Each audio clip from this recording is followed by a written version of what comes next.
Mr. President, there has been criticism. Man. Did you overreact? Mr. President, there has been criticism. You can come to my office and ask the question when they have more polite people. Mr. President, why have you chosen? President Joe Biden is snapping at a reporter for asking a question he clearly did not like.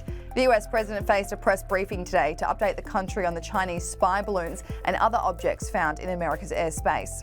One reporter shouted a question about whether the news would compromise Joe Biden's family business relationships with China, to which the president said, "Give me a break, man." That alleged business relationship was in reference to the fact Hunter Biden's laptop showed emails and business meetings with Chinese energy tycoons.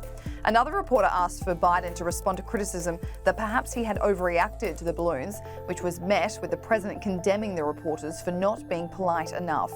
Take a look at the entire exchange between the press corps and Joe Biden as journalists grow tired of not having their questions answered. There's been criticism that this was there's been criticism that this. You're trying to compromise by your family's business relationship. Sir, Mr.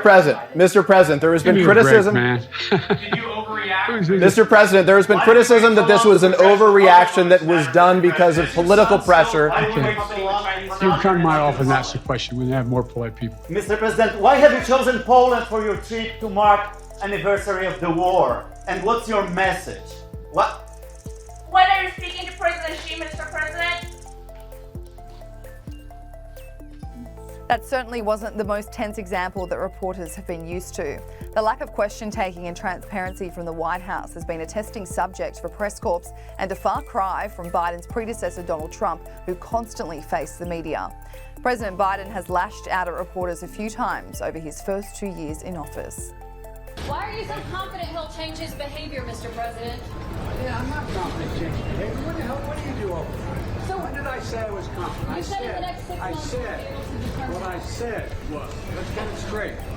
I said what will change their behavior is if the rest of the world reacts to them and it diminishes their standing in the world. I'm not confident of anything. I'm just stating the fact. John Fetterman's going to appear with you today in Pennsylvania, but there haven't been that many candidates campaigning with you. Why are That's more? not true. There's been 15. Count. Okay, and are there going to be even more? Yeah. Mr. President, what's your message to Democrats who don't want you to run again?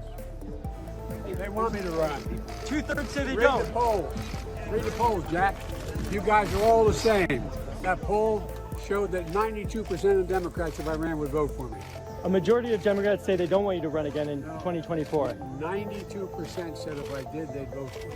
Today's occurrence, though, comes as the president held a briefing to discuss objects shot down above Alaska, Yukon in Canada, and Lake Huron in Michigan. There were concerns these objects were owned by the Chinese Communist Party. However, it is likely they were linked to private companies. We don't yet know exactly what these three objects were, but nothing right now suggests they were related to China's spy balloon program or that they were surveillance vehicles from any other country. The intelligence community's current assessment is that these three objects were most likely balloons tied to private companies, recreation or research institutions studying weather or conducting other scientific research.